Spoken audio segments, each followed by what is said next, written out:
ತನಿಯನ್ನ ಸಲವ ಶ್ರೀ ಗುರುವೇ ಕೃಪೆಯಾಗುವೆಂದು ಪರಮ ಪೂಜ್ಯರು ನಮ್ಮ ಆರಾಧ್ಯರು ಆದಂತ ಶ್ರೀಮತ್ ಶ್ರೀಶೈಲ ಪುಷ್ಪಗಿರಿ ಸೂರ್ಯ ಸಿಂಹಾಸನಾಧೀಶ 1108 ಜಗದ್ಗುರು ಶ್ರೀ ಶ್ರೀ ಸೋಮಶೇಖರ ಶಿವಾಚಾರ್ಯ ಮಹಾಸ್ವಾಮಿಗಳಲ್ಲಿ ಸ್ವಾನುಭಾವದ ನೆಲೆಯ ನಾನೇನು ಬಲ್ಲೇನೆ ನೀವೇ ಒಳಪಕ್ಕು ಏನ ನುಡಿಸಿದೊಡನೆ ನಾನು ನುಡಿವೆ ಗುರುವೇ ಕೃಪೆಯಾಗು ಎಂದು ಅವರಲ್ಲಿ ಸಿರಬಟ್ಟಿ ಬೇಡುತ್ತಾ ವೇದಿಕೆ ಮೇಲೆ ಆಸೀನರಾಗಿರುವಂತಹ ಗಣ್ಯಾತಿ ಗಣ್ಯ ವ್ಯಕ್ತಿಗಳೇ ಹಾಗೂ ಇಲ್ಲಿ ಬಂದಿರುವಂತಹ ಎಲ್ಲ ಕಾರ್ಯಕ್ರಮಕ್ಕೆ ಸದ್ಭಕ್ತರೇ, ಇವತ್ತು ಒಂದು ಸುದಿನ ಏನು ಪ್ರತಿ ವರ್ಷ ಪುಷ್ಪಗಿರಿಯ ಕಾರ್ತಿಕೋತ್ಸವ ಮತ್ತು ಶ್ರೀ ಗುರು ಕರಿಬಸವೇಶ್ವರ ಅಜ್ಜಯ್ಯನವರ ಲಕ್ಷ ದೀಪೋತ್ಸವ ಕಾರ್ಯಕ್ರಮ ಪ್ರತಿ ವರ್ಷವೂ ಕೂಡ ಅದ್ಧೂರಿಯಿಂದ ನಡೆಸಿಕೊಂಡು ಬರ್ತಾ ಇದ್ದೀವಿ.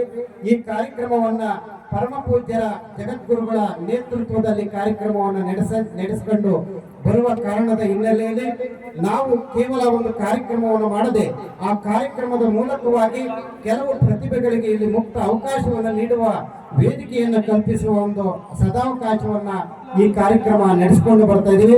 ಈಗ ಈ ಕಾರ್ಯಕ್ರಮವನ್ನು ಆರಂಭ ಮಾಡ್ತಾ ಇದ್ವಿ. ಕಾರ್ಯಕ್ರಮದ ಆರಂಭಕ್ಕೆ ಪ್ರಾರ್ಥನೆಯನ್ನ ನಡೆಸಿಕೊಡಬೇಕಾಗಿ ನಾನು ವಿನಂತಿಯನ್ನು ಮಾಡ್ತಾ ಇದ್ದೀನಿ. ನಮ್ಮ ಪುಷ್ಪಗಿರಿ ಕಲಾ ತಂಡದ ಚಂದನ್ ಕುಮಾರ್ ಅವರಲ್ಲಿ ನಾನು ಕೇಳ್ಕೊಳ್ತಾ ಇದ್ದೀನಿ.